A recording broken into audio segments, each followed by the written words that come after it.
शांति 13/11/69 के अव्यक्त महावाक्य। बाप दादा की उम्मीदें।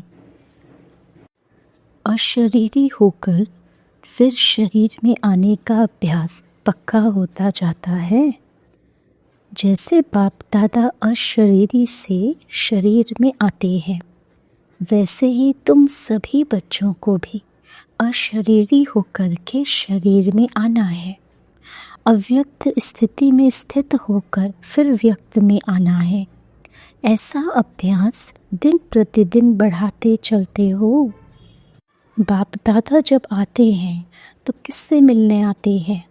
कोई ने कहा आत्माओं से। आत्माएं कौन सी? जो सारे विश्व में श्रेष्ठ आत्माएं हैं। उन श्रेष्ठ आत्माओं से बाप दादा का मिलन होता है। इतना नशा रहता है।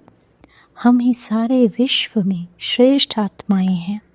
श्रेष्ठ आत्माओं को ही सर्वशक्तिमान के मिलन का सौभाग्य प्राप्त होता है।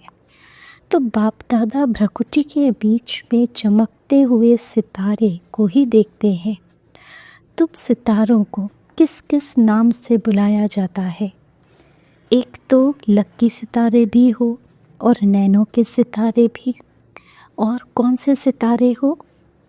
जो कार्य अब बच्चों का रहा हुआ है उस नाम के सितारे को भूल गए हो।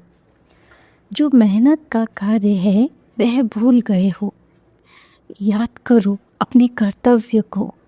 बाप दादा के उम्मीदों के सितारे, वही कार्य अब रहा हुआ है।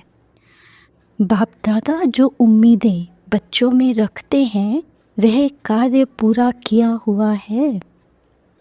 बाप दादा एक एक सितारे में यही उम्मीद रखते हैं कि एक एक अनेकों को परिचय देकर लायक बनाए। एक से ही अनेक बनने हैं। ये चेक करो कि हम ऐसे बने हैं। अनेकों को बनाया है, उसमें भी क्वांटिटी तो बन रही है, क्वालिटी बनाना है। क्वांटिटी बनाना सहज है, लेकिन क्वालिटी वाले बनाना यह उम्मीद बाप दादा सितारों में रखते हैं। अभी यह कार्य रहा हुआ है। क्वांटिटी बनाना यह तो चल रहा है, लेकिन अभी ऐसी क्वालिटी वाली आत्माएं बनाने की सर्विस रही हुई है। क्वालिटी वाली एक आत्मा क्वांटिटी को आपे ही लाएगी। एक क्वालिटी वाला अनेकों को ला सकते हैं। क्वालिटी क्वांटिटी को ला सकती है। अभी यही कार्य जो रहा हुआ है उसको पूरा करना है। अपनी सर्विस की क्वालिटी से आप खुद संतुष्ट रहते हो। क्वांटिटी को देख खुश तो होते हो, लेकिन क्वालिटी को देख सर्विस से संतुष्ट होना है। क्वालिटी कैसे लाएंगे? जितनी जितनी जिसमें डिवाइन क्वालिटी होगी उतना ही क्वालिटी वालों को लाएंगे। कई बच्चों को सभी प्रकार की मेहनत बहुत करनी पड़ती है, अपने पुरुषार्थ में भी तो सर्विस में भी। कोई को ज़्यादा मेहनत करनी पड़ती है, कोई को कम। इसका कारण क्या है? कभी उसी को ही मेहनत लगती है, कभी फिर उसी को ही सहज लगता है। यह क्यों? धारणा की कमी के कारण मेहनत लगती है। कई कर्तव्यों में तो लोग कह देते हैं कि इनके भाग्य में ही नहीं है। यहाँ तो ऐसे नहीं कहेंगे। किस विशेष कमी के कारण मेहनत लगती है? श्रीमत पर चलना है, फिर भी क्यों नहीं चल पाते? कोई भी कार्य में, चाहे पुरुषार्थ चाहे सर्विस में, मेहनत लगने का कारण यह है कि बातें तो सभी बुद्धि में हैं, लेकिन इन बातों की महीनता में नहीं जाते। महीन बुद्धि को कभी मेहनत नहीं लगती। मोटी बुद्धि कारण बहुत मेहनत लगती है। श्रीमत पर चलने के लिए भी महीन बुद्धि चाहिए। महीनता में जाने का अभ्यास करना है। दूसरे शब्दों में यह कहेंगे कि जो सुना है वह करना है, अर्थात उसकी महीनता में जाना है। जैसे दही को भिगोकर महीन करते हैं तब उसमें मक्खन निकलता है, तो यह भी महीनता में जाने की बात है। महीनता की कमी के कारण मेहनत होती है। महीनता में जाने के बजाय उस बात को मोटे रूप में देखते हैं।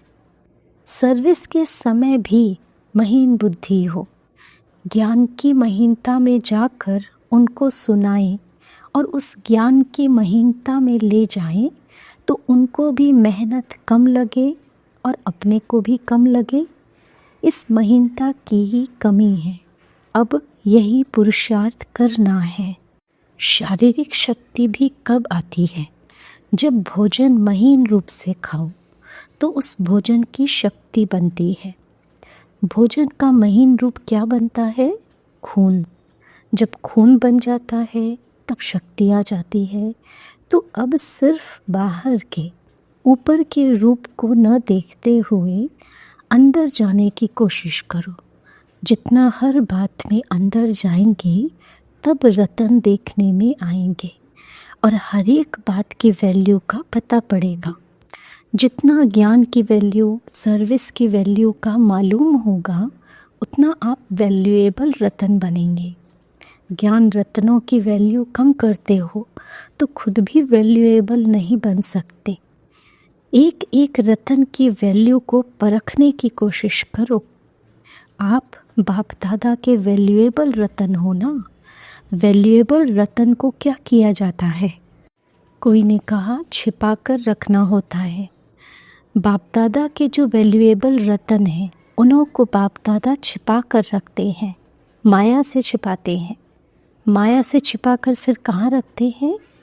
जितना जितना जो अमूल्य रतन होंगे उतना उतना बाप दादा के दिल तख्त पर निवास करेंगे।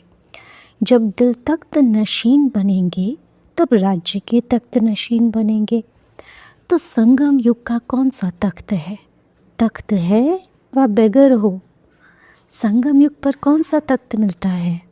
बाप दादा के दिल का तख्त। यह सारे जहान के तख्तों से श्रेष्ठ है।